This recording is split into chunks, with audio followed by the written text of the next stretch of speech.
Hi എല്ലാവർക്കും ഒരിക്കൽ കൂടി സ്വാഗതം. ഇന്ന് ഞാൻ വന്നിരിക്കുന്നത് മറ്റൊരു കഥയുമായിട്ടാണ്. ഞാൻ ആദ്യം പറഞ്ഞ കഥ ഒരുപാട് പേര് കേട്ടോ എന്നറിഞ്ഞതിൽ വളരെ സന്തോഷമുണ്ട്. ഇപ്പോൾ പറയുന്ന കഥ കുറച്ച് പഴയതാണ് കേട്ടോ. കഥയുടെ പേര് മനസ്സിനുള്ളിൽ. അപ്പോൾ നമുക്ക് കഥയിലേക്ക് കടക്കാം. ഈ കഥ തുടങ്ങുന്നത് ഒരു ചേച്ചിയിലും അനിയനിലുമാണ് ഈ കഥ തുടങ്ങുന്നത്. അപ്പോൾ ഈ ചേച്ചിയും അനിയനും കൂടി ഇങ്ങനെ സംസാരിക്കുന്നിടത്താണ് കഥ തുടങ്ങുന്നത്. അപ്പോൾ കുറച്ച് ഫിലോസഫിക്കലായിട്ടുള്ള കാര്യങ്ങളാണ് ഇങ്ങനെ സംസാരിക്കുന്നത്. അതായത് ഒരു 5 വയസ്സൊക്കെ പ്രായം വരുന്ന ഒരു അനിയനാണ് ഈ ചേച്ചിക്കുള്ളത്. ചേച്ചിയാണെങ്കിൽ ഒരു വലിയ ചേച്ചിയാണ്. അപ്പോൾ ഇവർ രണ്ടുപേരും കൂടി അതായത് ഈ ചേച്ചി അനിയന് കുറച്ച് ഫിലോസഫിക്കലായിട്ടുള്ള കാര്യങ്ങൾ ഇങ്ങനെ സംസാരിക്കുന്നത്, അതായത് ആ ചേച്ചിയുടെ ലൈഫിൽ നിന്ന് എടുത്തുകൊണ്ട് സംസാരിക്കുന്നതായിട്ടാണ് സംസാരിക്കുന്നത്. ഇതിൽ ചേച്ചിയും അനിയനും തമ്മിൽ വളരെ നല്ലൊരു ബോണ്ടാണ്. അവരുടെ വിഷമങ്ങളും ദുഃഖങ്ങളും ഒക്കെ, അതായത് ആ ചേച്ചിയെ ഏറ്റവും നന്നായിട്ട് മനസ്സിലാക്കുന്ന ഒരു അനിയനാണത്. ഏജ് ഡിഫറൻസ് ഒന്നും വലിയ കാര്യമില്ല. ഇതിൽ പിന്നെ ഈ അനിയനെന്ന് പറയുന്നത് നായികയുടെ പേര് അലീന എന്നാണ്. ഈ കുഞ്ഞിൻ്റെ പേര്, ഈ അനിയൻ്റെ പേര് അസാഫ് എന്നാണ്. അച്ചു എന്ന് വിളിക്കും. അപ്പോൾ ഇവർ രണ്ടുപേരും ബ്ലഡ് റിലേഷനിലുള്ള സഹോദരങ്ങളല്ല. അലീനയ്ക്ക് തന്നെപ്പറ്റി അറിയാവുന്ന ഒരു കാര്യമെന്ന് പറയുന്നത് അവളുടെ അമ്മയിൽ നിന്ന് അവളെ ആരോ തട്ടിയെടുത്തു. എന്നിട്ട് അവളെ കടത്തിക്കൊണ്ട് വന്ന് കൈമാറി എങ്ങനെയോ ഈ കുട്ടിയുടെ, അതായത് ഈ അനിയൻ്റെ അച്ഛൻ്റെയും അമ്മയുടെയും കൈകളിൽ അവളെത്തി എന്നുള്ളതാണ് അലീനയ്ക്ക് അറിയുന്നൊരു കാര്യം. ഈ അലീനയെ ഒരു 5 വയസ്സൊക്കെ ഉള്ളപ്പോഴാണ് അച്ചുവിൻ്റെ മാതാപിതാക്കൾക്ക് കിട്ടുന്നത്. അപ്പോൾ അലീനയ്ക്കൊരു 15 വയസ്സൊക്കെ ആകുമ്പോഴാണ് അച്ചു ജനിക്കുന്നത്. അപ്പോൾ പ്രസവത്തോടെ തന്നെ അച്ചുവിൻ്റെ അമ്മ കഥയിൽ മരിക്കുന്നുണ്ട്. അപ്പോൾ 2 മാസങ്ങൾക്ക് ശേഷം അച്ഛനും മരിക്കുകയാണ്. അപ്പോൾ അതിനുശേഷം അസാഫിനെ വളർത്തിയതും പഠിപ്പിച്ചതുമൊക്കെ അലീനയാണ്. ആ ഇടയ്ക്കാണ് അസാഫിൻ്റെ മാമി അവിടേക്ക് വരുന്നത്. സൂത്രശാലിയും അഹങ്കാരിയും സ്വാർത്ഥയുമായ ആ മാമി സ്വത്തുക്കളെല്ലാം സ്വന്തം പേരിലാക്കി. അസാഫിൻ്റെ അച്ഛനും അമ്മയും ആണെങ്കിൽ ഒളിച്ചോടി വന്ന് കല്യാണം കഴിച്ചതായിരുന്നു. അപ്പോൾ അതുകൊണ്ട് തന്നെ അവർക്ക് വേണ്ടി കുടുംബക്കാരും ഉണ്ടായിരുന്നില്ല. മാമിയുടെ ശല്യം സഹിക്കാനാവാതെ വന്നപ്പോൾ അലീന അനിയനെയും കൊണ്ട് ആ വീട് വിട്ട് ഇറങ്ങി. വീട്ടിൽ നിന്ന് ഇറങ്ങിയ അലീന അനിയനെയും കൂട്ടി തൻ്റെ ഒരു കൂട്ടുകാരിയുടെ വീട്ടിലേക്കായിരുന്നു പോയത്. ആദ്യമൊന്നും അവിടെ കുഴപ്പമില്ലായിരുന്നെങ്കിലും പിന്നീട് അവർക്ക് എന്തോ ബുദ്ധിമുട്ടുള്ളതുപോലെ അലീനയ്ക്ക് ഫീൽ ചെയ്തു. അങ്ങനെ അലീന അനിയനെയും കൊണ്ട് ആ വീട്ടിൽ നിന്ന് ഇറങ്ങി ഒരു വാടക വീടെടുത്ത് താമസിക്കാൻ തുടങ്ങി. വീടിനെ പറ്റി പറയാനാണെങ്കിൽ അടച്ചുറപ്പുള്ള വീട്, നല്ല അയൽപ്പക്ക ബന്ധങ്ങൾ, കുടിവെള്ള സൗകര്യം, ശുചിമുറി ഒക്കെ ഉണ്ടായിരുന്നു. എന്നിട്ട് അലീന ജോലിക്ക് പോകാൻ തുടങ്ങി. ജോലിക്ക് പോയി കൂടെ തന്നെ കുറച്ച് കഴിഞ്ഞപ്പോൾ പഠനവും പുനരാരംഭിച്ചു. അനിയനെയും നോക്കുന്നുണ്ട്. അപ്പോൾ അങ്ങനെ അലീനയുടെ ജീവിതം മുന്നോട്ട് പോവുകയാണ്. അങ്ങനെ പൊയ്ക്കൊണ്ടിരുന്ന സമയത്താണ് ഈ മാമി വീണ്ടും ഒരു കറുത്ത നിഴലായിട്ട് ഇവരുടെ ലൈഫിലേക്ക് വരുന്നത്. ഇത്തവണ മാമി ചെയ്തത് എന്താണെന്ന് വെച്ചാൽ, ഈ അച്ചുവിൻ്റെ പേരിൽ കുറേ സ്വത്തുക്കളൊക്കെ ഉണ്ട്. അപ്പോൾ ഇതൊക്കെ കിട്ടാൻ വേണ്ടിയിട്ട് അച്ചുവിൻ്റെ കസ്റ്റഡി എടുക്കാനാണ് മാമി നോക്കുന്നത്. പിന്നെ കുറേ നിയമ പോരാട്ടങ്ങളൊക്കെ കഴിഞ്ഞ് അലീന അനിയനെ സ്വന്തമാക്കി. അതിനുശേഷം അച്ചുവിൻ്റെ പേരിൽ കുറച്ച് സ്ഥലം അച്ചുവിൻ്റെ വാപ്പ മേടിച്ചിട്ടിട്ടുണ്ടായിരുന്നു. അപ്പോൾ അലീനയാണെങ്കിൽ ആ സ്ഥലത്ത് ഒരു വീട് വെക്കാൻ വേണ്ടി പ്ലാൻ ഇട്ടു. അവളുടെ കയ്യിലുണ്ടായിരുന്ന കുറേ സേവിങ്സും കാര്യങ്ങളൊക്കെ എടുത്തിട്ട് അവൾ വീട് പണി തുടങ്ങി. അങ്ങനെ അവരുടെ ലൈഫ് സ്മൂത്തായിട്ട് പോകുന്നു എന്ന് പറയാൻ പറ്റുന്ന ഒരു സ്റ്റേജിലോട്ട് മടങ്ങി വരികയാണ്. ഈ സമയത്താണ് അവരുടെ ലൈഫിൽ പുതിയ അധ്യായം തുടങ്ങുന്നത്. സംഭവം എന്താണെന്ന് വെച്ചാൽ, ഒരു ദിവസം രാവിലെ അലീന ഉണരുന്ന സമയത്ത് ഒരു നല്ലൊരു പ്രഭാതമായിരുന്നു. പെട്ടെന്നായിരുന്നു ഒരു കോള് വന്നത്. കോള് ചെയ്തത് ആരാണെന്ന് വെച്ചാൽ അതൊരു കള്ളനായിരുന്നേ. എന്താണ് സംഭവം എന്ന് വെച്ചാൽ, ഈ കള്ളനൊരു അബദ്ധം പറ്റി. തൻ്റെ കയ്യിലുള്ള വിലപിടിപ്പുള്ള ഒരു സാധനം അലീനയുടെ വീട്ടിൽ വെച്ച് കളഞ്ഞുപോയി. അപ്പോൾ സംഭവം, ഈ കള്ളൻ അലീനയുടെ വീട്ടിൽ മോഷ്ടിക്കാനായിട്ട് വന്നതാണ്. അപ്പോൾ വന്നപ്പോൾ ഓൾറെഡി ഈ കള്ളൻ മോഷ്ടിച്ച ഒരു സാധനം കള്ളൻ്റെ കയ്യിലുണ്ടായിരുന്നത് വളരെ വിലപിടിപ്പുള്ളൊരു സാധനമായിരുന്നു. പക്ഷേ അത് ആ സമയത്ത് ആ കള്ളൻ അറിയത്തില്ല. അപ്പോൾ അതുകൊണ്ട് വലിയ ശ്രദ്ധയൊന്നും കൊടുത്തില്ലായിരുന്നു. അത് അവസാനം അലീനയുടെ വീട്ടിൽ നഷ്ടപ്പെട്ടു പോയി. അലീനയുടെ വീട്ടിലുള്ള പണം, അതായത് അവിടെ വീട് പണി നടക്കുവാണല്ലോ, അപ്പോൾ അവിടെ ഉണ്ടായിരുന്ന പണം ഈ കള്ളനെടുത്തു.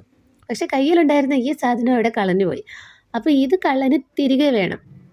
അപ്പോൾ ഇത് തിരികെ കിട്ടാനായിട്ട് കള്ളൻ കുറേ നോക്കി, അവരുണരുന്നതിന് മുമ്പേ കുറേ നോക്കി, പക്ഷേ കിട്ടിയില്ല.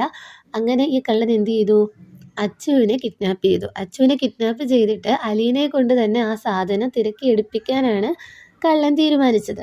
അപ്പം അതിൻ്റെ ഭാഗമായിട്ടാണ് അലീനയെ വിളിക്കുന്നത്. ഈ കോള് വന്നിട്ട് അലീനയാണെങ്കിൽ ഭയങ്കര പരിഭ്രാന്തയായി വീട് മുഴുവനും അരിച്ചു പറക്കി ഒടുവിൽ ആ സാധനം കണ്ടെത്തി. അപ്പോൾ അത് സംഭവം ഒരു ലോക്കറ്റാണ്. അപ്പോൾ അതിനുള്ളിൽ എത്ര വിലപിടിപ്പുള്ള സാധനമാണ് ഉള്ളതെന്ന് ആദ്യം നോക്കുമ്പം ഒറ്റനോട്ടത്തിൽ അറിയാൻ പറ്റത്തില്ല. എന്നാലും അലീനയ്ക്ക് ഇപ്പോൾ അത് തൻ്റെ അനിയൻ്റെ ജീവൻ്റെ വിലയുള്ള ഒരു വസ്തുവാണ്. അങ്ങനെ ഈ സാധനവുമായിട്ട് അലീന ഇങ്ങനെ ഡോറ് തുറന്ന് പുറത്തിറങ്ങാനായിട്ട് വരുമ്പോൾ, ഇപ്പോൾ ഡോറ് തുറക്കുന്ന സമയത്ത് ഇത് അലീനയുടെ ഒരു കയ്യിൽ ഇങ്ങനെ തൂങ്ങി കിടക്കുകയാണ്. ഡോറ് തുറക്കുന്നത് നേരെ ഒരു കുറച്ച് പോലീസുകാരും ഒരു കോട്ട് സ്യൂട്ടൊക്കെ ഇട്ട ഒരാളുടെ മുന്നിലേക്കാണ് അലീന ഡോറ് എന്ന് തുറക്കുന്നത്. അലീനയുടെ കയ്യിലിരിക്കുന്ന ലോക്കറ്റ് എന്ന് പറയുന്നത് ആ നാട്ടിലെ തന്നെ ഏറ്റവും പണക്കാരായിട്ടുള്ള ഒരു കുടുംബമുണ്ട്. ദാമോദർ കുടുംബം എന്നാണ് അറിയപ്പെടുന്നത്. ആ കുടുംബത്തിൻ്റെ പാരമ്പര്യമായിട്ടുള്ള ഒരു വജ്രം ആ ലോക്കറ്റിനുള്ളിലുണ്ട്. അതാണ് അലീനയുടെ കയ്യിലുള്ളത്. ആ കുടുംബത്തിലെ ഏറ്റവും മൂത്ത അവകാശിയായിട്ടുള്ള ആൾ പ്രഫുൽദേവ് ദാമോദറാണ് അലീനയുടെ മുന്നിൽ നിന്ന ആ കോട്ട് സ്യൂട്ടുമൊക്കെ ഇട്ട ആ മനുഷ്യൻ. പിന്നെ ആ വജ്രത്തിനൊപ്പം തന്നെ ആ ലോക്കറ്റിനുള്ളിൽ ഒരു ട്രാക്കിംഗ് ഡിവൈസും കൂടി ഉണ്ടായിരുന്നു. അതിൻ്റെ സഹായത്തോടു കൂടിയാണ് ആ ലോക്കറ്റ് അവിടെ ഉണ്ടെന്ന് പോലീസും സംഘവും കണ്ടെത്തിയത്. ആ ലോക്കറ്റുമായിട്ട് അലീനയെ കണ്ടെത്തിയതോടെ ആ അലീനയാണ് കള്ളിയെന്ന് അവരങ്ങ് തീരുമാനിക്കുകയാണ്. അങ്ങനെ അലീനയെ എന്ത് ചെയ്യുകയാണ്, അറസ്റ്റ് ചെയ്തുകൊണ്ട് പോവുകയാണ്.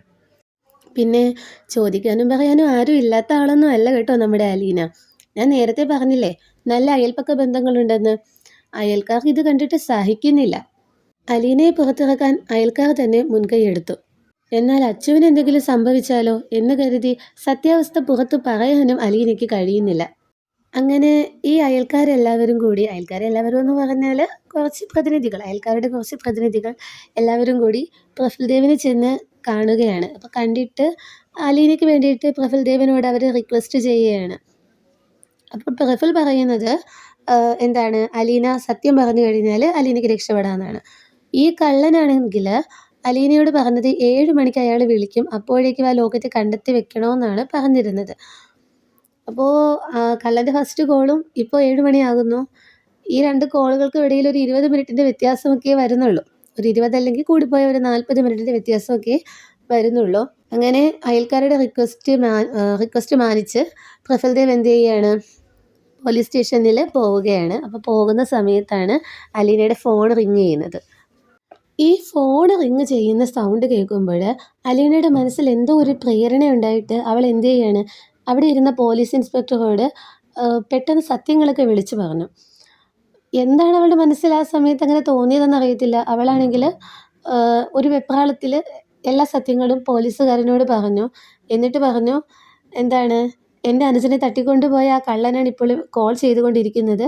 സാർ ഒരു നിമിഷം, ഇത് പോലീസ് സ്റ്റേഷനാണെന്ന് അയാൾ മനസ്സിലാക്കാത്ത വിധം ഞാൻ അയാളോട് സംസാരിക്കാം എന്ന് പറയാണ്. ഇതേ സമയത്താണ് പ്രഫുൽദേവും പിന്നെ ആ ബാക്കി അയൽക്കാരും കൂടി പോലീസ് സ്റ്റേഷനിലേക്ക് കടന്നു വരുന്നത്. അലീന പറഞ്ഞതിലെന്തോ കാര്യമുണ്ടെന്ന് തോന്നിയിട്ടാകണം ആ ഇൻസ്പെക്ടർ അലീനയ്ക്ക് ഫോൺ എടുത്ത് കൊടുത്തു. അലീനയാണെങ്കിൽ ആ കോള് സ്പീക്കറിലിട്ടാണ് സംസാരിച്ചത്. അപ്പോൾ അതോട് കൂടിയിട്ട് അലീനയുടെ നിരപരാധിത്വം തെളിയുകയാണ്. പോരാത്തതിന് പ്രഫുൽദേവ് ദാമോദറിൻ്റെയും പോലീസുകാരുടെയൊക്കെ അയൽക്കാരുടെയൊക്കെ സഹായത്തോടു കൂടി ആ കള്ളനിൽ നിന്ന് അച്ചുവിനെ രക്ഷിക്കാനും സാധിക്കുകയാണ്. അതോടൊപ്പം കള്ളനെ സ്വാഭാവികമായിട്ടും പോലീസ് പിടിച്ചു. എന്നാൽ അലീനയ്ക്കായാലും പ്രഫുൽദേവിനായാലും ആ കള്ളനോടൊരു ദയ തോന്നിയിട്ട് ആ കേസ് അവിടെ മായ്ച്ചു കളയുകയാണ്. സംഭവം എന്താണെന്ന് വെച്ചാൽ, ഈ കള്ളനെ കണ്ടിട്ട് ഇമോഷണൽ ആയിക്കൊണ്ട് അലീന ചോദിക്കുകയാണ്, ഇതുകൊണ്ട് നിനക്ക് നിൻ്റെ കുടുംബത്തിനും എന്തെങ്കിലും നേടാനായോ? നേടാനാവില്ല. അഥവാ നേടിയാലും അത് ശാശ്വതമായിരിക്കില്ല. അലീനയുടെ ആ പറച്ചിൽ ആ കള്ളൻ്റെ ഹൃദയത്തിലോട്ടാണ് കൊണ്ടത്. അത് കള്ളനെന്ന് പോലും ഇനി പറയാൻ പറ്റത്തില്ല. അയാളുടെ അവസ്ഥ, അയാളുടെ കാര്യം അയാൾ പറയുകയാണ്. എന്തുകൊണ്ടാണ് അയാൾ ഇങ്ങനെ മോഷ്ടിക്കാൻ തീരുമാനിച്ചത് എന്നതിനെ പറ്റിയിട്ട് അയാൾ പറയുകയാണ്. കാര്യം എന്താണെന്ന് പറഞ്ഞാൽ, അയാളുടെ സ്വന്തം സഹോദരി അവിടെ ഒരു അപകടത്തിൽപ്പെട്ട് ഹോസ്പിറ്റലിൽ കോമയിൽ കിടക്കുകയാണ്. ആ അനിയത്തിയെ ചികിത്സിക്കാൻ അയാളുടെ കയ്യിൽ പണമില്ലാത്തത് കൊണ്ട് അയാൾ കണ്ടെത്തിയ ഒരു വളഞ്ഞ വഴിയാണ് മോഷണം. അയാൾക്കാണെങ്കിൽ താൻ ചെയ്ത തെറ്റിൽ വളരെയധികം പശ്ചാത്താപമുണ്ട്, സങ്കടമുണ്ട്. ചെയ്ത തെറ്റിന് എൻ്റെ കുടുംബത്തെ ശപിക്കല്ലേ ചേച്ചി എന്നാണ് ആ കള്ളൻ അലീനയോട് യാചിക്കുന്നത്. അങ്ങനെ സ്റ്റേഷനിൽ വെച്ചുള്ള ആ സംഭാഷണത്തിന് ശേഷം അലീനയും പ്രഫുൽദേവും ഒക്കെ പിരിഞ്ഞു പോവുകയാണ്. അലീനയുടെ വഴിക്ക് പോയി, പ്രഫുൽദേവിൻ്റെ വഴിക്ക് പോയി. അപ്പോൾ ഈ കഥ പറയുന്ന ഞാനും ഇപ്പോൾ തൽക്കാലത്തേക്ക് എൻ്റെ വഴിക്ക് പോവുകയാണ്. ഇനി അടുത്ത എപ്പിസോഡിൽ ഞാൻ ബാക്കി കഥ പറയാം. അതുവരെ എല്ലാവർക്കും ബൈ.